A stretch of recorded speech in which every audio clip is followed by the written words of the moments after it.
අයිබෝන් මම කපිතාන් හර්ෂ ගෝවින්ද කොල්ලරච්චි රාවණ ගුවන් සරුංගල් සංගමයේ සභාපති නිර්මාතෘ මේ දැන් මම ඉන්නේ විශේෂ ස්ථානයක මේක දානිගල පුරාවිද්‍යාවේ විශේෂ ස්ථානයක්. දැන් ඒ වගේම දැන් උඩ පේනවද මේ සරුංගලක් කුඩාවල තියෙනවා.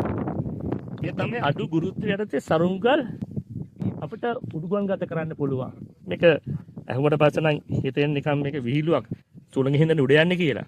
නෑ ඇත්ත සුළඟ හින්දා අපි සරුංගල් උඩ යවනවා. නමුත් මේ ලංකාව අඩු ගුරුත්වයට අපිට කලාපයක ඉන්නේ.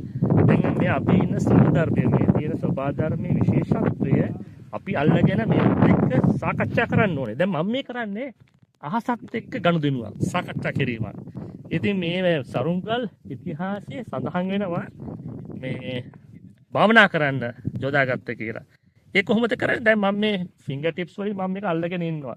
මගේ මනස සිත මේකට යොමු කරලා මට අර මුදුනේ තියෙන සුලන්දහරත් එක්ක සම්බන්ධ වෙනවා. ඒ ශක්ති එක්ක සම්බන්ධ වීමක්. ඒ විශේෂ අවස්ථාවක්. ඉතින් මේකට අපි කියනවා මේ විස්ඩම් කියලා ඉංග්‍රීසියෙන් ප්‍රඥාව. සීල සමාධි ප්‍රඥා. ඉතින් ප්‍රඥාවක් අපි ලබා ගන්න ඕන නම් මේ වගේ ස්වභාව ධර්මත් එක්ක සම්බන්ධ වෙන මෙවලන් අපි සොයාගත යුතුයි.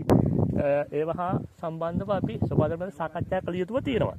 මේක විශේෂ අධ්‍යාපන ක්‍රමයක් ඇත්තට. අපි මේක රාජකීය විද්‍යාල ආදිශිෂ්‍යක විදියට අපේ රාජකීය විද්‍යාලයේ විදුහල්පතිතුමා අතුරු සර්ත් එක්ක මම මේක සෙහෙන සාකච්ඡා කරා. අපි මේක දැන් ළමයින්ට ලබා දෙන්න තමයි අපි ලෑස්ති වෙන්නේ. ඊටමත් වැදගත් දෙයක්. ස්වභාව ධර්මත් එක්ක කොහොමද ගනුදෙනු කිරීම අහසත් එක්ක. ඉතින් මගේ විෂයපත්‍රය තමයි ගුවන් ක්ෂේත්‍රය. මම ලංකාවේ මෙන්ම යුරෝපයේත් ගුවන් උපදේශකවරයෙක්. ඉතින් අපි බලනවා අනාගතේ මේක කොහොමද අපේ ළමයින්ට ලබා දෙන්නේ කියලා. මොමිස්තුතියි.